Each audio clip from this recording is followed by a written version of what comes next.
हां मित्रांनो, मौंडाळा गावामध्ये लक्ष्मी पूजनपासून पाणी चालू झाला तर 30 तारखेपासून पाणी चालू आहे. झाले 10 दिवस. अति नुकसान झालंय, चारा पडेल आहे. हे मजूर लावून उचलणं चाललंय. हे कंस पहा तुम्ही, हे कंस सगळे कंस उगले इकडं. हे दाखवल्यांना ते तहसीलदार साहेब म्हणते की मला याद्या द्या मतदानाच्या पहिल्या, मी ते पंचनाम्याचं पाहत नाही. आता हे कंस पहा. तहसीलदार साहेब, शेती असेल ना तुमच्याकडं? हे थोडंफार काहीतरी शेतकऱ्याकडे पाय अंबावंडाळा परिसरामध्ये पांडेबा मॅडमना सांगितलं होतं मी निवेदन देते, तुम्ही काही ऐकत नाही म्हणते. तरी आम्ही तुमच्याकडे आता उद्या येणार आहे सर्व कंस घेऊन बुलढाण्याला बुलढाण्याकडे उद्या. तरी महाराष्ट्रातील मुख्यमंत्र्याला सुद्धा हे पार्सल पाठवणार आहे मी आता पेटीमध्ये पॅक करून. आणि तसंच फडणवीस, आपल्या देवेंद्र फडणवीस आणि अजित पवार, एकनाथ शिंदे यांना हे 100% कुरिअरना पार्सल पाठवणं पडणार आहे. या मौंडाळा गावाची परिस्थिती बाकी की पुढे आण रे. हे सरकार फक्त हे बेकाम सरकार बनलं. पाय खाली दाखव, सगळं क्लिअर उतरवलं मी. हे स्वतः माझा प्लॉट आहे मसल्या जंगलामध्ये पाय.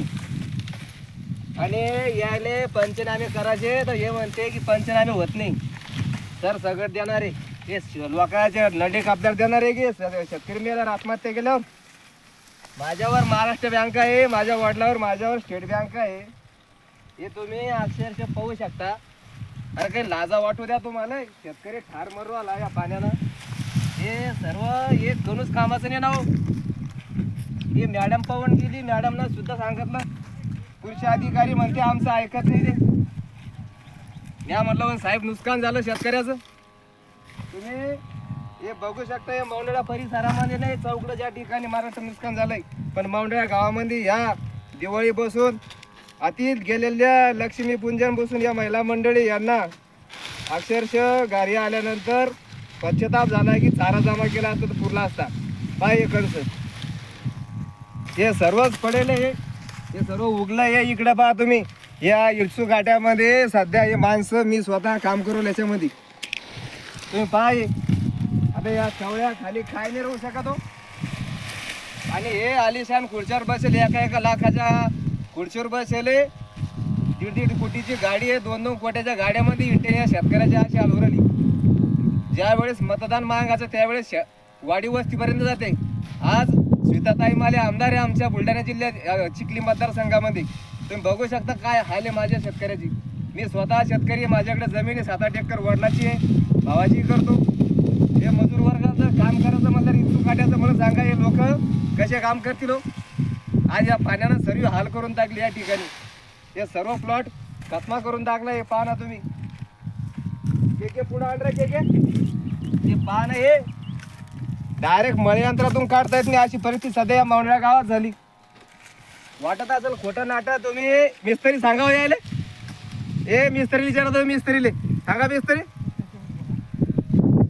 या अशा परिस्थितीमध्ये सध्या मौंडाळ्यामध्ये या पाण्यानं धुमाकूळ घातली ना. सर्व प्लॉट या शेतकऱ्याचं नुकसान झालं. आम्ही उद्या शनिवारी तहसीलदार साहेबाकडे बुलढाण्याकडे येणार आहे. हजर राहा ना तिथं. आणि गावातून एक गाडी भरून 50-60 माणसं त्या ठिकाणी येणार आहे. तरी ज्या मंडळींना यायचं असेल, मसला जाम बोदेगाव कोणी असेल, मसला सातगाव, यांनी उद्या बुलढाण्याला जायचं आहे 10 वाजता. सगळ्यांनी लाईक करा, शेअर करा, फॉलोअर करा. यांच्यापर्यंत पाठवा, पांडेबा तहसीलदारापर्यंत.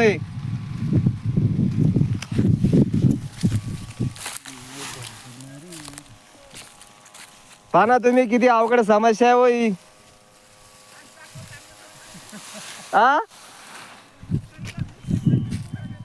पहा ना. हे सांग रे के किती नुकसान झालं रे. पहा हे कसं नुकसान झालंय. अहो धन उगलं वावरामध्ये धन. पहा ना हे किती अवघड समस्या आहे.